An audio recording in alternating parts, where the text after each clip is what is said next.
Hey guys, in today's video, I wanted to make a video on fantasy football. As you can see in the title. Wanted to discuss players that nobody is talking about in Fantasy World Cup 2026. And when I say that, I mean literally, because a lot of YouTubers will say that, and then they'll all be saying the same players. You know the type of players: Ryerson, Kufal, players like that. I can think of more, but I haven't been looking at the YouTubers mainly. But I actually wanted to name players that people actually haven't been talking about that I rate very highly.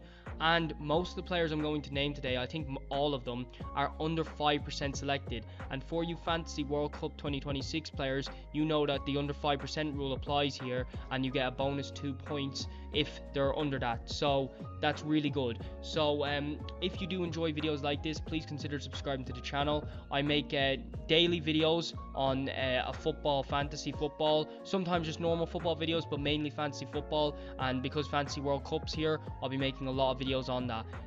So if you enjoy that type of content, please consider subscribing and consider liking the video so I can make a part 2 of this, because I have plenty more suggestions. But anyways, we're going to get straight into number 1. So number 1 is Ndoi from Switzerland. He's listed as a striker, but he can play on the left wing as well. Now recently he has actually literally played striker for Switzerland. I think it's because Mbolo, their actual striker, is injured, but I don't know that for sure. But even if he's not, Ndoi will definitely start. He'll just play on the left wing. Ndoi is a guaranteed starter. He's only 0.8% selected in Fantasy World Cup, and he's a guaranteed starter. And he's 6.8 million, which is actually really good for a striker. And this guy at club level is very good. Look, I know he hasn't been the best for Nottingham Forest, but he actually was very good at the start. And he's not a guaranteed starter in Nottingham Forest, so when he played, he was actually good. And at Bologna, his old club, he was insane. And at Switzerland, even nowadays, he is absolutely insane. It's crazy if you actually look at his stats. He has, and I'm not even exaggerating, got a goal contribution every game for Switzerland that Switzerland have scored. That's nearly no exaggeration.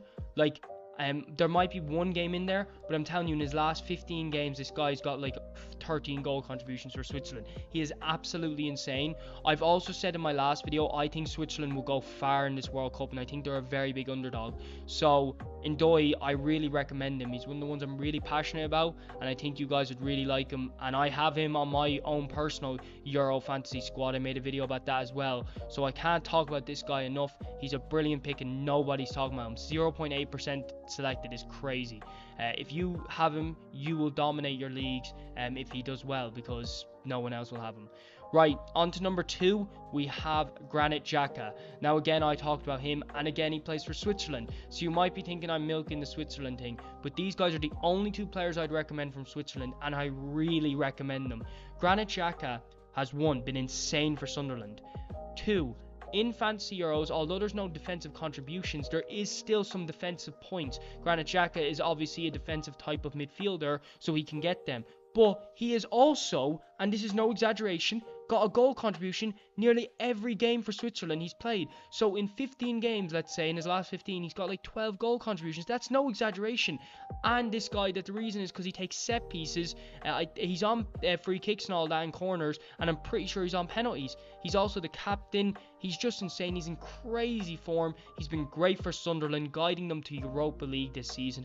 And as I said, Switzerland will go far. Now maybe you're overdoing it if you get both Ndoi and Xhaka. Personally, I have them both, but definitely get one of those 2, and I really recommend Xhaka. Xhaka is only 4.8% selected, so I know he's on the cusp of that, but YouTubers aren't talking about him, so he probably won't go up by World Cup. It's only in 3 days, but even if he does, it's not all about the 5% rule, and he's only 6.2 million.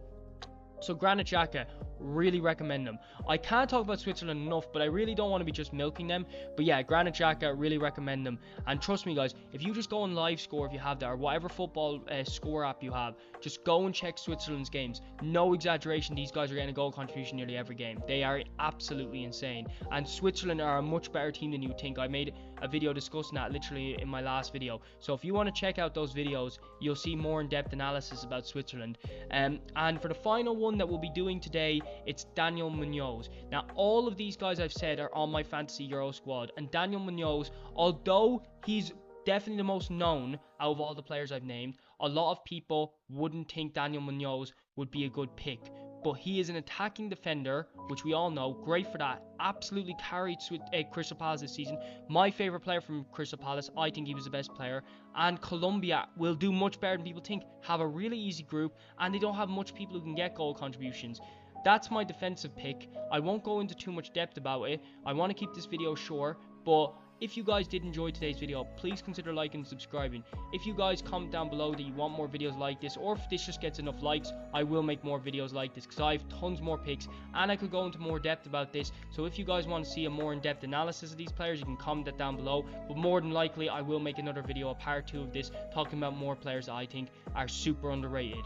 But anyways guys, if you did enjoy today's video, please consider subscribing to the channel. I'm a really small channel, and I'm trying to grow this football series. So yeah, that's pretty much it for today. I'll see you guys in the next one. Bye.